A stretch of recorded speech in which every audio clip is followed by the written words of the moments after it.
This case isn't just about the Torres Strait. It's about whether the government can keep pretending it doesn't have to act.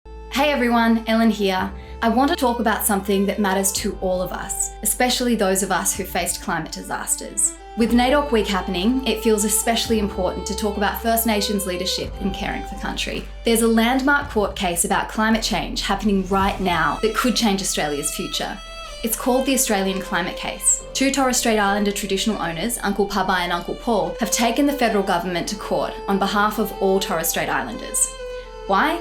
Because the government is failing to cut emissions fast enough to keep their islands safe from rising seas. The uncles argue that the government has a legal duty to protect their communities from the harm caused by climate change, and it's failing in that duty. There is hope, and we'll get to that, but first, I'm going to share why this case is so important.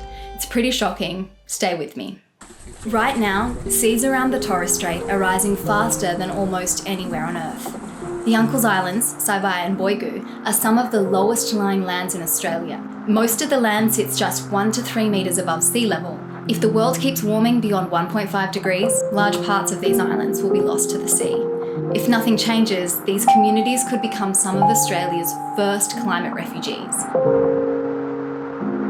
That 1.5 degree threshold represents an ethical and moral boundary. By not cutting emissions fast enough, the government is putting Torres Strait communities and their entire way of life at risk. Homes and cemeteries are already flooding during king tides. Salt water is destroying gardens that have fed families for generations. Sacred sites are vanishing. And communities are at real risk of being forced to leave their homelands entirely, losing thousands of years of culture and connection. Water will be over this seaworld. Most of low-lying islands in the Torres Strait will go underwater. That's why we say, Prime Minister, you come and see with your own eyes what's happening.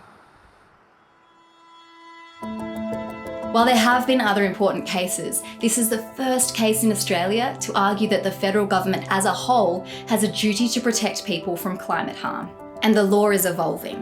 Courts are increasingly recognising complex causation, which means that even if you can't pinpoint the exact tonne of CO2 that flooded a home, someone can still be held responsible for contributing to climate harm. So this case isn't just about the Torres Strait, it's about whether the government can keep pretending it doesn't have to act.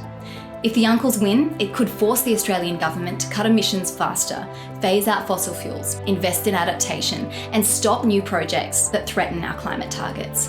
And that would protect all of us from worsening bushfires, floods, heat waves and storms. We're going to be with them in spirit to walk this path for justice, what is rightfully ours, and to resurrect our islands, which are so sacred.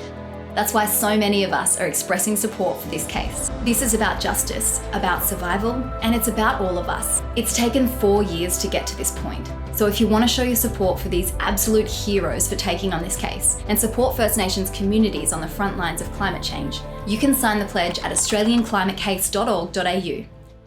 On July 15th, the judgment will be handed down in Cairns. I'll be there to stand alongside our brothers and sisters from the Torres Strait, so follow Bushfire Survivors for Climate Action and Australian Climate Case to stay updated. Don't forget to show your support for the uncles in the comments.